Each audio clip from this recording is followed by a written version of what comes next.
자, 2시 42분이었어요. 다시 두 번째 시간 바로 시작해 보도록 하겠습니다. 그래서 사실 원천세는 내 세금은 아니고 이제 내가 만약에 직원분들을 고용하기 시작하면은 이제 직원분들의 세금을 대신해서 사업주로서의 의무를 부담하는 그런 세금입니다. 자, 어떻게 보면 이 인건비, 그러니까 인건비도 사실 우리가 크게 실무적으로 많이 접할 수 있으신 어떤 그 인건비 지급 형태가 상용 근로자가 있겠죠. 첫 번째는 상용 근로자라고 하면 4대 보험 다 이제 다 들어드리는 그 분들을 말씀드릴 수 있고요. 그리고 이제 일종의 프리랜서라고 하는 3.3%를 원천 징수하고, 왜냐하면 그분들에 대한 우리 원천 징수 의무가 그 총 지급액의 3.3%를 떼었다가 우리 사업주분들이 다음 달 10일에 3.3%를 3%는 세무서, 0.3%는 지자체에 대신 신고 납부를 하게 되어 있습니다. 그래서 이제 우리가 3.3, 3.3 이런 얘기가 붙은 게 그런 이유고요. 그래서 조금 이것도 구분해야 될 것이, 보통 상용 근로자 같은 경우에는 대표님의 감독과 지휘 하에 지정된 장소에서 정해진 시간에 근무를 하는 걸 말합니다. 사실 대체로 다 근로자분들이죠. 근로자분들인데 3.3 명확하게 이 둘을 구분하는 것은 무엇이냐면은, 이 프리랜서 분들이면은 이분들 어쨌든 용역 대금을 주는 거지만, 이 프리랜서 분들은 어떤 그 주어진 장소 없이 뭐 특별히 시간 없이 일종의 프로젝트성, 단발성, 그러니까 뭔가 그 출근해라 이런 거보다는 그냥 요 프로젝트를 마무리하면 얼마 이런 식으로 보통 계약하면 이거를 이제 프리랜서 분들로 보고요. 실무적으로는 이제 4대 보험을 다 떼고 하다 보면은 근로자도 별로 이렇게 행복하지 않고, 사업주 역시도 4대 보험이 부담되니까 사업장 부담분이 있다 보니까 서로 행복하지 않아요. 그래서 이제 뭐 당연히 이게 편법입니다만은 서로 간에 이제 약정하에, 서로 간에 이제 합의하에 뭐 사실상 근로를 제공하지만 3.3으로 진행하는 경우도 실무적으로는 굉장히 많고요. 그래서 사실 이런 것들이 다 인건비의 범위에 해당합니다. 그래서 이거 우리가 2번 한번 보시면은 밑에 사업소득자의 종합소득세 계산 구조입니다.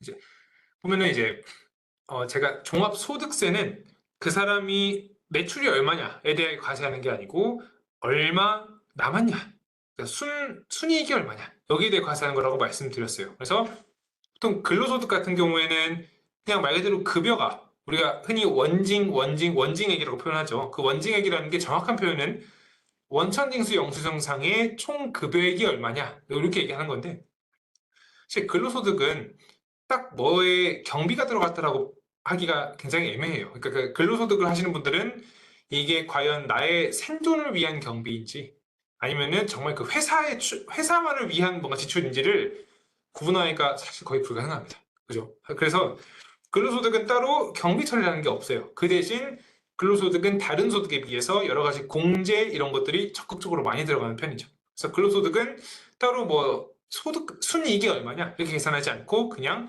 근로소득, 내가 총 받은 그 수령 급여에다가 일정하게 정해져 있는 요율대로 근로소득 공제 반영해서 순이익 소득 금액을 산출해 내곤 합니다. 이건 뭐 정해진 산식이에요. 그래요. 근데 이제 사업소득 같은 경우에는 내가 매출은 뭐 요새는 다 전산으로 잡히기 때문에 이거는 뭐 이견의 여지가 없죠. 수익 금액으로 잡히는데, 이제 필요 경비라고 해서 결국 이게 내 매출, 필요 경비는 비용입니다. 그러니까 내가 이 매출에서 관련된 비용을 빼면은 순이익이 나오겠죠. 그래서 결국 이 절세를 하려면 사실 우리가 단순히 내 어떤 뭐랄까 효용 극대화, 경제적 이익 극대화를 위해서는 우리 당연히 이런 사업이 잘 되고 더 창출하고 확 커지는 게 더 좋은 거잖아요. 근데 이제 그 효용 측면에서, 왜냐면은 이 통신 판매업이라는 자체가 개인의 품이 굉장히 많이 들어가는 업이라고 저는 생각합니다. 왜냐면 저도 조금 해봐서 조금, 물론 이제 저보다 더 경험 많으신 분들이 많이 계시겠지만, 그래서 내가 이렇게 많은 품을 들여서 매출이 올라감으로 인해 거기서 이제 얻어지는 이익으로 인해 내가 얻는 효용보다, 아, 이거 뭐 다 차 떼고 폭 떼고 하면 남는 게 없네? 라고 하면은, 아, 이거를 여기서부터는 조금 힘들어를 해야 되나? 약간 이런 생각이 드실 수 있겠죠. 그래서 보통 이제 우리가 그럼 결국 이 매출에다가 비용, 그러니까 우리가 아까 말씀드린 걸 마저 말씀드리면, 내가 결국 내 효용을 늘리려면 매출이 늘어야 되는 건 맞는데, 단순히 절세 측면에서는 매출이 늘면 늘수록 거기에 비례해서 비용들이 늘지 않으면 세금이 계속 늘어나요. 계속. 그러면은 당연히 나의 어떤 한계 소득은 계속 줄어들겠죠. 세금이 계속 따라 올라가니까.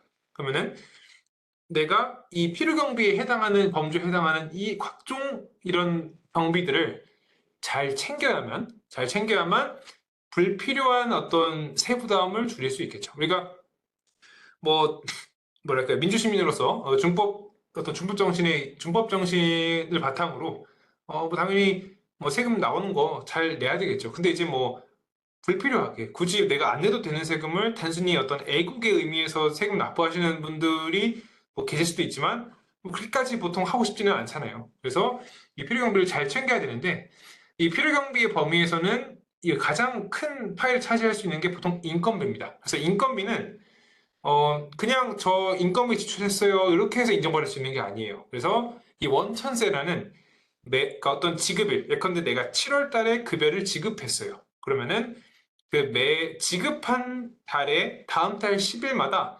그 우리가 원천세를 신고하게 되어 있습니다. 그래서 그 신고를 해야만 국세청에서도 직원분들이 있으시구나.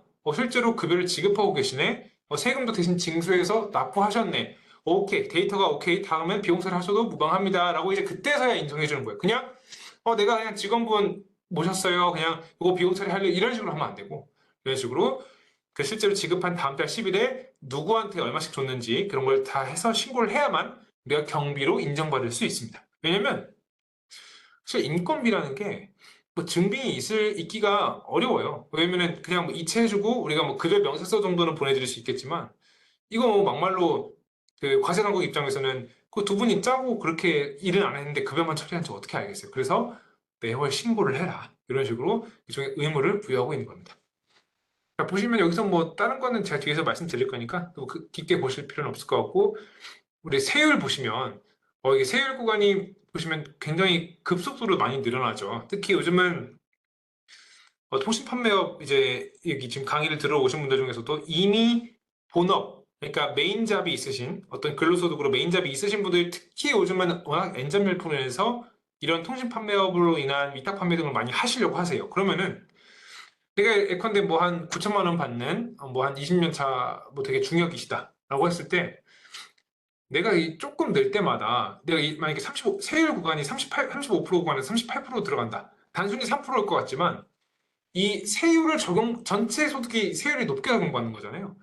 그러면은 이 세부담이 생각보다 내 어떤 그 기대보다 훨씬 확 늘어날 수 있습니다. 예컨대 내가 어, 연말정산해서 잘 이제 뭐 추가 납부 있으면 추가 납부하고 돌려받을 거 있으면 돌려 잘 받았는데 내가 이 어떤 위탁 판매 장사가 너무 잘 되다 보니까 이걸 이제 종소세에 합산해서 신고하다 보니 연말정산한 근로소득에서도 이게 합쳐지다 보니까 세율이 확 높아져서 여기서도 세금을 더 내야 되고 위탁 판매에서도 부가세 내고 그리고 뭐 직원들 모셔서 인건비 주고 사대보험 드리고 세금 다 떼면은 진짜 남는 게 없는 아주 조금 남는 그런 사태가 벌어질 수 있어요. 그래서 어, 제 실제로 이제 좀 친한 거래처분들 중에서도 굉장히 그 뭐랄까 외국계 기업인데 일종의 그 반도체 노광 장비 만드는 외국 기업인데 이미 그 굉장히 굉장히 그 뭐랄까 박사 출신이셔서 이미 급여가 높으신데 이 뭔가 부업을 해보시겠다고 하셔가지고 그냥 본업에 집중하시는 게 훨씬 더 그 어떤 미래의 경제적 부가가치 창출에 있어서 도움이 되실 수 있다. 그냥 본업에 집중하시고 연구하시는 게 이게 조금 몇 푼 벌자고 해봤자 내 그 스트레스도 스트레스를 들고 세금은 세금대로 많이 나오니까 그냥 본업에 집중하시는 게 훨씬 이득일 수 있다는 말씀을 제가 드린 적이 있는데 그래서 이 내 메인 잡이 있으신 분들은 조금 요거를 세부담을 주의를 많이 기울이셔야 합니다. 네. 그래서 요 부분을 보시면은 이 필요 경비, 그러니까 우리가 내 매출에서 이제 수입 금액을 사실 조작하고 그런 시대는 이미 많이 지났어요. 우리가 특히 통신 판매 같은 경우에는 중개 플랫폼들을 많이 이용하는데 네이버, 쿠팡 이런 대기업들이죠. 이런 대기업들은 내 매출들을 다 국세청에 협력금으로 인해서 전산으로 신고하게 되어 있습니다. 내 매출이 얼마인지 다 알고 있어요. 수입 금액은 뭐 이거는 조절이 불가능한 영역이고 하지만 이 필요 경비 이걸 최대한 잘 챙겨야 되겠죠. 그래서 이 VAT, 그 부가세 때 매입으로 공제받은 것들, 요거는 자, 뒤에서 설명드릴게요. 아무튼 요거랑, 그리고, 뭐, 부가세에서는 공제받을 수 없지만, 내가 사업을 위해 필요한 경비들, 이런 것들, 이건 제 뒤에서 또 마찬가지로 설명드릴게요. 그리고 이제, 가장 파일을 많이 차지하는, 일반적인 그 중소사업체에서 필요 경비에서 가장 높은 비율을 차지하는 그 부분이 인건비인데, 요거는, 그래서 우리가 원천세 신고를 잘 해야 된다. 해야만, 요거를 비용으로 인정을 받을 수 있다. 그런 말씀을 드리고 싶습니다. 그래서 이 원천징수는 그냥 떼면 된다가 떼면 그 끝이 아니고요. 일정한 기간마다 내가 이거를 신고 납부를 해야 됩니다. 보시면은 원천세 신고 납부는 내가 직원분에게 일정한 그 법에 정한 요율에 따라서 징수를 하고 그거를 다음 달 지급한 달의 다음 달 10일에 신고 납부를 하게 되어 있습니다. 그런데 10월 중에 내가 어떤 급여를 지급했다라고 하시면은 9월에 일한 거, 9월에 근무하신 거, 10월 뭐 한 11일이 급여일이라 10월 10일에 지급을 하고, 그거를 이제 언제 신고하냐? 하면은 11월 10일까지 신고 및 납부할 의무가 있습니다. 사대보험도 보통 한 매월 한 20일 정도의 통보가 오고요. 저도 최근에 사대보험 고지서를 직원분들 계셔서 받았는데, 진짜 많이 나오긴 나오더라고요. 네. 사대보험은 그때 보통 그 전달 한 20일, 15일 사이에 나오고, 그것도 마찬가지로 다음 달 10일까지 납부를 합니다. 이것도 연체하면은 뭐 과태료 이런 거 나오니까 그냥 자동이체로 걸어놓으신 분들이 많으시죠. 그리고 고용산재라고 해서 이거는 이제 고용산재 근로내역 확인 신고라고 해서 이거는 일용 근로자분들을 이제 다음 달 매월 15일마다 신고해 줘야 되는 부분이 있어요. 이건 보통 건설업 그리고 뭔가 단순히 그냥 이렇게 파트타임으로 하신 일용직분들을 이렇게 신고하는 거라서 뭐 이 경험은 크게 뭐 이렇게 많이 하실 그 요인은 없을 것 같아요. 저거는 생략하고 적어도 우리가 이 필요 자료가 있겠죠. 왜냐면 내가 뭐 필요 자료를 알아야 뭐 어떻게 신고하고 이런 걸 할 수 있으니까 뭐가 있을까라고 이제 좀 생각해 볼 수 있는데 기본적으로 누구한테 얼마 주었냐를 신고하는 거니까 누군지를 알아야 되겠죠. 그래서 소득자, 그러니까 돈을 받는 사람, 우리 직원분의 성명, 주민등록번호, 주소, 그리고 소득 지급액. 사실 그러니까 신분증 4번 받으면은 대부분의 자료가 해결이 됩니다. 그래서 신분증 4번 받아서 내가 그 지급한 달에, 급여를 지급한 달에 다음 달 10일 날 이거 신고를 해야 된다. 이 부분 꼭 기억하고 가시면은 네, 좋을 것 같습니다. 그래서 이제 내가 인건비라는 명목하에 이제 제가 아까 근로소득, 상용 근로자분들과 3.3 프리랜서 말씀드렸는데 크게 나누면 6가지로 나눌 수도 있기는 해요. 어떤 것들이냐면 근로소득은 말 그대로 내 지휘 감독하에서 정해진 시간에 정해진 장소에서 일을 하시는 분들을 다 근로소득으로 칭호 납부를 하는 게 원칙입니다. 여기에는 사대보험 당연히 가입해드려야 되고 그래서 이분의 사대보험의 절반은 이분의 급여에서 떼서 내는데 이제 직장부담분이라고 해서 우리 직장 다니시는 분들은 아시겠지만 나한테서 사대보험을 떼어가는 금액이 있잖아요. 근데 그 금액만큼 회사에서 대신 내주는 부분도 있습니다. 그러니까 우리가 서로 반반 n분의 1 해서 나눠내고 있는 거예요. 근데 내가 반대로 직원분들을 모으시면 내가 그 직원분들에서 절반은 떼어서 대신 납부하는 영역이지만 절반, 회사 부담분은 내 돈으로 대신 내드려야 되는 겁니다. 네, 그래서 이 부분은 내가 실제로 연봉 3천인 어떤 직원분을 모시기 위해서는 실제 지출이 3천이 아니에요. 한 3,500? 이렇게 생각하셔야 되는 겁니다. 왜냐면 뭐 요새는 서울에서 만약에 출퇴근 근무하면 거의 식대는 기본적으로 지급하는 게 약간 다들 이른바 그 좀 이렇게 묵시적인 룰인 것 같더라고요. 식대 포함해서 그러니까 식대도 나가야 되고 거기에 사대보험 뭐 국민연금 뭐 보통 뭐 나가고 건강보험도 요율이 올랐죠. 건강보험 같은 게 뭐 보통 그 건강보험 뭐 8%에다가 거기에 장기 요양보험료까지 해서 뭐 대충 10% 잡으시라고 말씀드리는데 그래서 사실 이 사대보험까지 하면은 인건비 부담이 꽤 있을 수 있습니다. 그래서 직원분을 모실 때에도 조금 신중하게 모시는 게 그런 어떤 태도가 필요하겠죠. 일용소득 같은 경우에는 보통 파트타이머라고 해서 3개월 이상 어떤 직장에서 계속 근무하지 않는 분들이 여기에 해당합니다. 또 건설업의 경우에는 그 3개월의 범위를 1년으로 보는데요. 그래서 짧게 일하시는 분들, 보통 뭐 이제 어떤 회사 같은 경우에는 청소해 주신 분들, 보통 일용소득으로 신고하긴 하는데요. 우리 어떤 통신 판매업 분들이 인건비 신고할 때 일용소득은 뭐 사실 거의 없는 편입니다. 없는 편이고 사업소득은 예를 들어서 뭐가 있을까요? 그래서 뭐 상대방이랑 어떤 이렇게 정해진 장소 내 지휘 감독을 받지 않고 어떤 프로젝트성 같이 협업하거나 이런 분들한테는 3.3으로 소득을 지급하는데요. 이런 분들은 내가 사대보험 들어줄 필요 없고 3.3%만 똑 떼서 요것만 다음 달 10일에 세무서에 납부하면 됩니다. 그래서 제가 아까도 말씀드렸지만 약간 우리 실무의 어두운 부분이라고 할 수도 있겠죠. 그러니까 실상은 제가 보기에는 상용 근로자분이 맞는데 서로 간의 니즈가 합치해서 근로자분들은 당장 내 주머니에 차 떼고 포 떼고 들어온 돈이 적어진 게 싫어서 3.3으로 신고하는 경우가 많으시고 그 대표자 입장에서는 이게 사대보험까지 하면 너무 부담이네 해서 서로 간의 니즈가 맞아서 이렇게 진행하시는 경우가 꽤 있으세요. 네, 그래서 이걸 권장드릴 수는 없는데 실무적으로 그런 게 있다라는 정도는 말씀을 좀 드리고 싶어서 갖고 와봤습니다. 그리고 이가소득은 일반적인 경우는 아니에요. 뭐 이제 대기업 다니신 분들, 예를 들어서 내가 이제 위탁 판매를 하다가 너무 잘 돼서 내 어떤 개인 브랜드도 해. 그래서 사업이 너무 커져가지고 직원분들 한 50분을 모셨어요. 근데 뭔가 직원분들의 복리후생을 해주고 싶어서 직원분들의 재테크를 위한 강사를 한번 모셨네? 그러면 강사료를 지급을 해야 되잖아요. 그 강사료는 그 사람한테는 기타 소득으로 지급할 수 있습니다. 그래서 어쨌든 이것도 인건비의 일종이긴 한데 일반적으로 경상적으로 발생하는 비용은 아니죠. 그래서 이런 것도 있다 정도만 알아가시면 좋을 것 같고, 내가 만약에 사업 자금을 누구한테 차용증 쓰고 돈을 빌렸어요. 그러면은 그거에 대한 이자를 지급해야 되잖아요. 그러면 그 이자 소득도 원천징수를 하고 원천세 신고를 해야 됩니다. 비용을 인정받으려면은. 그리고 배당은 내가 만약에 법인사업체고 투자를 받았어. 그러면 이제 투자한 사람들, 주주에게는 배당을 줘야 되겠죠. 그래서 배당도 누구누구한테 줬다는 원천세 신고를 해야 됩니다. 예, 그래서 그것도 뭐, 당연히 이제 룰에 해당하긴 하니까 갖고 와 보긴 한 건데 뭐 일반적인 경우는 아니에요. 네. 그리고 이제 상용 근로자분들이 1년 이상 근무하시고 퇴직하시면 우리가 퇴직소득을 지급해야 되죠. 이것도 당연히 인건비의 일종에 해당합니다. 이것도 원천세 신고 당연히 들어가야 됩니다. 자, 이게 2025년 4대 보험료율이에요. 사실 뭐 이거 저도 이렇게 왜 딸딸 외우지 못하고 그냥 나오면은 뭐 맞았겠거냐고 내거든요. 보셔서 날라오면.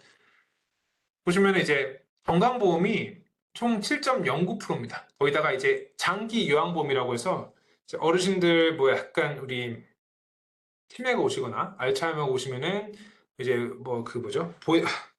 그 보육 일단 등급을 받으셔가지고 뭐 이제 데이케어 센터 같은 거 가시죠. 그럴 때 나라에서 일정 부분을 지원해요. 그래서 이걸 장기 요양보험이라고 하는데 이거는 건보료의 12% 정도 나오고 그래서 보통 이거 합쳐서 한 8% 정도 됩니다. 대략 8%. 그리고 국민연금은 9.25%. 이걸 이제 점진적으로 13%까지 올린다고 하죠. 예, 그리고 고용보험은 1.8%.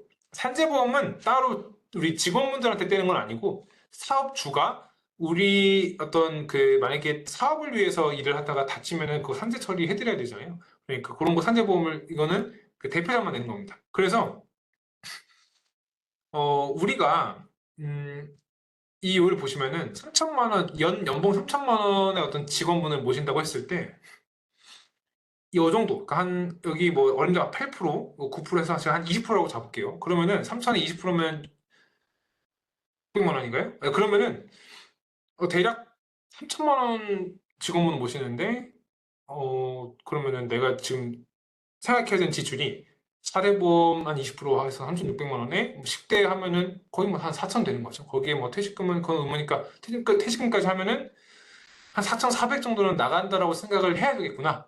라는 인식이 있어야 되는 겁니다. 그래서 직원분들은 그냥 나 조금 쉬고 싶어. 놀러도 다니고 싶고 돈이 좀 벌리는 것 같으니까 직원을 모실래라고 하다 보면은 정말 밑 빠진 독에 계속 물만 채우는 이게 이상하게 매출은 커지는데 내 주머니에 남는 게 없네. 이렇게 되는 겁니다. 그래서 직원분들 모실 때는 당연히 어떤 사람의 됨됨이 당연히 그건 당연하고 내가 정말 요런 여력이 되나? 아니면 조금 아직까지는 무리수인가? 요거를 한번 좀 굉장히 차가운 심정으로 냉철하게 자기 객관화가 된 상태에서 한번 살펴봐야 된다. 그 말씀을 드리고 싶습니다. 그래서 정말 이제 뭐 우리 오신 선생님들은 그러시지 않으시겠지만 왜냐면은 이 시간대에 더운데 들으시는 분들이 보통 분들은 아니거든요. 근데 이제 저도 지인들 보다 보면은 조금 커지면 그냥 놀러 다니고 싶고 또 그런 분들 좀 계시는데 그 직원을 모시면 항상 하는 말이 아니 이게 직원들 급여 들어놓으면 남는 게 없어 라고 하는데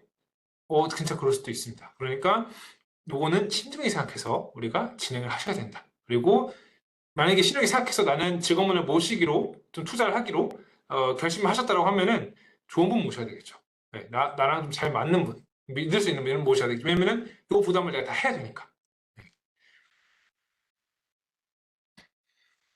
그래서 요거를 자 이게 왼쪽이 내가 매월 신고해야 되는 겁니다. 보시면은 내가 몇 명한테 총 얼마 줬다를 매월 신고해야 돼요. 매월 요걸 신고해야 되는 거고 이건 지급명세서인데 그래서 내가 이건 보통 근로소득 같은 경우에는 내가 1년에 한 번, 그러니까 연말에 한 번 내고 지급명세서는 그리고 내 사업소득 같은 경우도 마찬가지예요. 연말에 한 번만 내는데 내가 누구한테 얼마를 떼어서 줬는지 요거를 같이 제출해야 됩니다.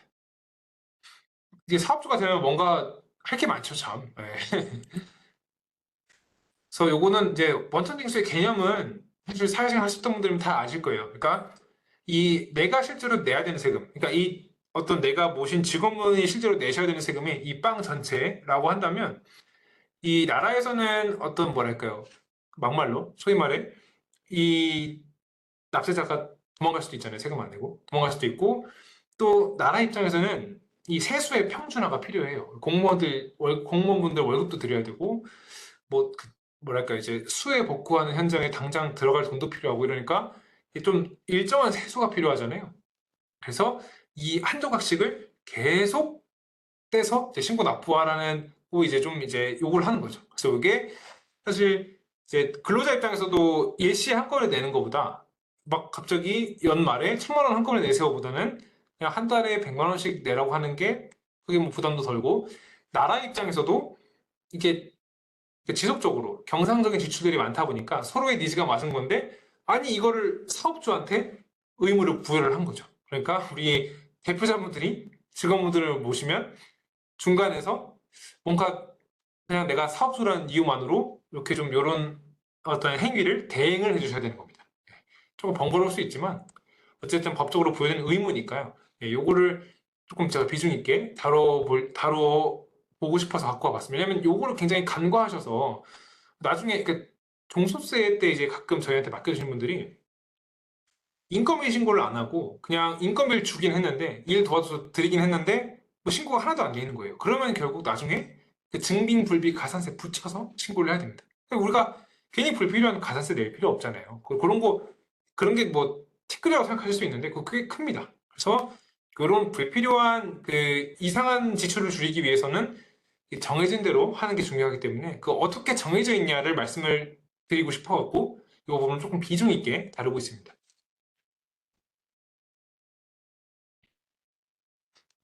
네, 그리고 요거는 근로자분들한테 혹시 근로자분들을 모시면은 요거를 설명해 주실 수도 있고 아니면 내가 근로자다라고 하면은 회사 인사팀, 재무팀에 이런 걸 요청하실 수 있어요. 어떤 내용이냐면 이제 우리나라에서는 예컨대 월 급여액이 500만 원이면은 500만 원이신 분한테는 얼마 떼라라고를 다 근로소득 간이세액표에서 정해놨어요. 다 표준화되어 있습니다. 되어 있는데 요거를 80%에서 120% 범위 안에서는 자유롭게 정할 수 있습니다. 자유롭게 정할 수 있어요. 그러니까 예컨대 내가 나는 나중에 돌려받는 그거 싫고 그냥 최대한 나한테 꽂히는 돈이 내가 지금 뭐 주택담보대출도 갚아야 되고 쓸 데가 많아 라고 해서 그냥 떼가는 돈이 적었으면 좋겠어 라고 하시면은 80% 범위 그러니까 최대한 낮게 떼가는 걸 낮게 선택하실 수 있고요. 대신 나중에 연말정산 하면은 내가 토해내야 될 세금이 발생할 수 있겠죠. 근데 이제 나는 나중에 연말정산 때 목돈 들어오는 게 좋아. 나는 비상금 좀 마련하고 싶어. 이런 분들은 최대한 많이 떼가라. 이렇게 하시는 분도 계세요. 그래서 왜냐면 최대한 많이 떼가면 나중에 연말 때 정산을 해보니까 세금을 많이 내놨으니 돌려받을 돈도 어쨌든 올라갈 거잖아요. 돌려받을 돈이 올라가거나 내야 될 세금이 적어지거나. 그러니까 그런 분들은 오히려 120%까지 떼어달라고 하시는 분도 계세요. 그러니까 이거는 이 범위 안에서는 조절이 가능하니까 뭐 회사 인사팀에 말씀하실 분은 말씀하시고 나중에 우리 혹시 뭐 대표님들이 직원분 모실 때는 이 범위 안에서는 자유롭게 좀 조절해 주실 수도 있습니다. 네. 네, 그래서 이거 그 일용소득 같은 경우에는 보통 이제 그 15만 원이 안 되면, 그러니까 일 급여가 15만 원이 안 되면은 이 굉장히 세금은 거의 안 떼고 그냥 신고만 하고 끝나는 경우가 많아요. 근데 이제 일용소득 같은 경우에는 이게 세금 문제라기보다는 고용산재 쪽, 근로복지공단 쪽에서 이거를 굉장히 타이트하게 요즘 어, 이런 표현하기 좀 잡고 있습니다. 그러니까 이거를 사실상은 상용 근로자인데 단순히 그들만의 어떤 그 사업주와 그러니까 그 직원분들의 편의를 위해서 이렇게 인위적으로 일용소득으로 바꿔서 신고하신 분들을 굉장히 엄하게 단속하고 있습니다. 그래서 이 단시간 근로자, 일용 근로자의 정의가 일단 굉장히 단시간 근무를 해야 되고요. 다시 말해서 1개월 이상 계속 근로하고 월 8일 이상, 월 60시간 이상 근무한다면 이 4대 보험 다 가입 대상입니다. 다시 말하면은 1개월 이상 계속 근무하지 않고 월에 8일 이상 근무하지 않고 60시간 이상 근무하지 않는다면은 이용 근로소득자가 될 수 있는 거죠. 그래서 요거는 사실 신고가 다 뻔히 들어가서 근로복지공단에서 이걸 다 확인이 가능하기 때문에 그냥 서로 간의 편의를 위해서 이렇게 바꿔 신고하는 거는 이제 웬만하면 지양하는 게 그 좀 트렌드에도 맞는 것 같아요. 그래서 요거는 뻔히 걸리니까 괜히 요거를 이제 근로소득임에도 불구하고 일용소득으로 꾸며서 신고하는 거는 좀 지양할 필요가 있습니다. 네, 그래서 내가 만약에 정규직 직원분을 모셨다라고 하면은 이 4대 보험 가입을 해드려야 되는데요. 그래서 여기 국민연금, 건강보험, 고용보험, 산재보험 모두 체크하시고 고용보험 같은 경우에는 내가 같이 동거하고 있는 나의 친족, 그러니까 특수관계인, 나의 뭐 부모님, 남편 이런 분들을 직원으로 고용하게 된다. 왜냐면은 사실 영세사업자들 같은 경우에는 다 가족들이 도와주는 경우가 많잖아요. 그래서 그분들도 실제로 일을 한다면, 일을 안 하고 급여를 받아가면 문제가 되는 거지만, 일을 하고 급여를 받아가면 후 문제될 거 없죠. 그럼 오히려 일을 하는데 급여를 못 주는 거면은 오히려 역차별이 되는 거잖아요. 그러니까 만약에 내가 가족이다라고 하면은 이 고용보험은 가입 의무가 없습니다. 그래서 그리고 외에는 다 고용보험, 현대보험 가입 의무가 있고요. 그럼 여기에 다 기입하시면은 기입하시고 그 관할 지사 팩스로 보내시면은 가입이 다 되니까요. 크게 어렵지 않습니다. 그것도 혼자 하실 수 있어요. 네, 그리고 이 연금 고용보험료 지원 신청이라고 해서 이 두루누리라고 이 제도를 두루누리 제도라고 하는데 이제 요거를 신청하면은 이 요건에 충족하면은 한 거의 90%를 그러니까 그 직원 부담분의 90%를 지원해 줍니다.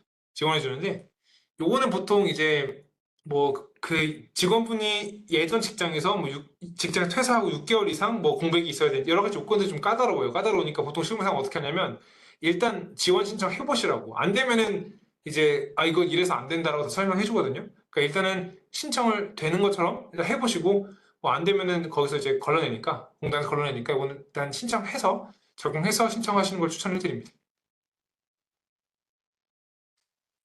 네, 그리고 이거는 이제 그 특히 통신 판매 같은 거 하는 경우에는 많이 주신 질문인데요. 특히 이제 남자분들 같은 경우는 꼭 이런 경우가 가끔 있으세요. 예를 들어서 누구는 마케팅, 뭐 그 네이버 플레이 이런 걸 되게 네이버 그 상단 노출 굉장히 그런 걸 잘 하고 어떤 분들은 이 물건 소싱, 물건을 갖고 오는 거에 좀 능력이 있어요. 그래서 동업을 좀 해보려고 하는데 이게 뭐 1인 사업자로 해서 뭐 현금으로 주는 거랑 공동사업자 무엇이 더 유리하냐 이렇게 물어보시는 분들 많이 계시는데요. 자 보시면 사실 뭐 이게 1인 사업자로 하고 현금으로 주는 행태는 지양해야 되겠죠. 그럼 왜냐면 현금으로 준다는 자체는 이 소득 신고가 안 된다는 얘기잖아요. 그 급여 신고가. 그러면은 내가 이 뭐랄까요? 인건비 처리가 안 된다는 겁니다. 그러면은 이 명의자 입장에서는 세부담이 굉장히 올라가죠. 그 무슨 말이냐면 내가 순수익에서 뭐 매출이 10억이 돼서 순수익 한 1억 정도 남았어요. 그리고 뭐 서로 간에 50대 50으로 분류하기로 했으니까 급여를 5천을 줬다라고 한번 가정해 볼게요. 이걸 그냥 현금으로 줘버리면 5천은 신고를 그러니까 뭐 입증되는 증빙이 없으니까 비록 내 수중에는 5천만 남았지만 나는 1억이 남은 것처럼 신고를 해야 되는 겁니다. 그래서 이건 굉장히 지양하셔야 될 사안이고 이제 그냥 1인 사업자 한 명의 명의로 하고 거기 밑에 직원으로 가시는 경우도 보통 이제 사실 뭐 크게 차이는 없는데 나중에 스토어가 잘 돼서 이거를 정산하는 과정 이런 과정에서는 이게 괜히 그 직원분들을 이렇게 그 직원의 형태로 되어 있으니까 동업자지만 해고하고 나중에 그 굉장히 절차가 복잡해지는 경우가 있어요. 서로 간에 그 이권 다툼으로 인해서. 그럴 바에는 그냥 아싸리 좀 오래 같이 갈 거면 그냥 공동사업자를 시작하셔서 보시면은 이제 1인 사업자가 순이익이 1억 남았을 때는 과표가 1억이면은 여기 35% 세율공간 적용받는데 공동사업자면은 각자가 5천을 번 걸로 적용받습니다. 그래서 각자가 24% 세율 적용받아요. 그러니까 그런 뭐 나중에 스토어 매각이라든가 아니면 여러 가지 세무 처리 방법에 있어서 그냥 공동사업자로 가시는 게 깔끔하긴 해요. 물론 이제 뭐 사회 어르신들은 동업하지 마라, 동업하지 마라라고 얘기하시는데 뭐 그러니까 동업하지 마라라고 하시는 그 어떤